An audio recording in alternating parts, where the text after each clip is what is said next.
గణేశాయ నమః. శ్రీ గురుభ్యో నమః. శ్రీమాత్రే నమః. శ్రీమాత శ్రీ మహారాజ్ఞి ఛానల్కి స్వాగతం. అందరికీ నమస్కారం. ఓం నమో వెంకటేశాయ. శ్రీ వెంకటేశ్వర స్వామి యొక్క భక్తులు పరమ పవిత్రులు, పరాభక్తి కలవారు చాలామంది ఉన్నారు.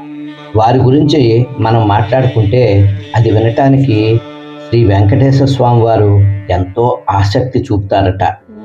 అటువంటి వారిలో ఈరోజు మనం తిరుమల నంబి అనే భక్త శిఖామణి గురించి తెలుసుకుందాం.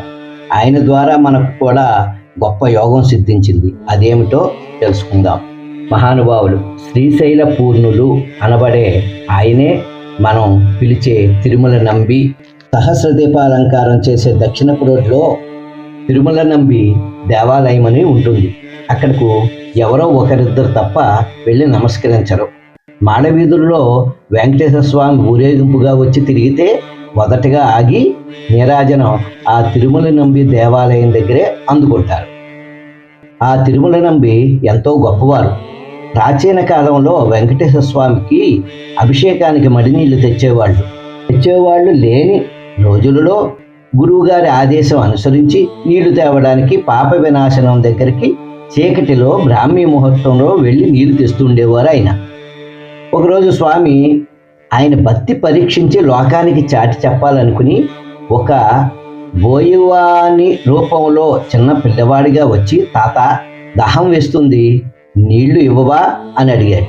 ఈ నీళ్లు వెంకటేశ్వర స్వామి వారికి అభిషేకానికి పట్టుకుని వెళుతున్నవి, నీకు ఇవ్వను అన్నాడు తిరుమల నంబి గారు. వెంకటేశ్వర స్వామి చేతిలో ఉన్న బాణాన్ని ఆ కొండకి వేసి కొట్టారు. కొండకి చిల్లుపడి నీళ్లు పడుతుంటే స్వామి తాగేశారు. కొండ ఖాళీ అయిపోయింది. ఏమిటి కొండ తేలికైపోయింది అనుకుని వెనుకకు చూస్తే పిల్లవాడు నీళ్లు తాగుతున్నాడు.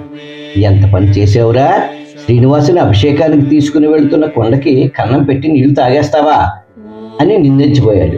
అప్పుడు ఆ పిల్లవాడు, తాత బెంగ పెట్టుకోకు, పాప వినాశనం కన్నా గొప్ప నీరు ఈ పక్కనే ఉంది, రా చూపిస్తాను అని కొండవాగులోకి తీసుకుని వెళ్ళి బాణప్రయోగం చేస్తే ఆకాశగంగ పుట్టింది. ఇక నుంచి ఈ నీటితో నాకు అభిషేకం చెయ్యి అన్నాడు. నాకు అభిషేకం చేయమని అంటాడేమిటి బాలుడు అని తిరుమల నంబికి ఆశ్చర్యం వేసింది. ఆ పిల్లవాడిని తెరిపారా చూసేసరికి అంతర్ధానం అయిపోయాడు. ఆనాటి నుండి ఈనాటి వరకు శుక్రవారం అభిషేకానికి ఆకాశగంగ తీర్థాన్ని తీసుకుని వస్తారు.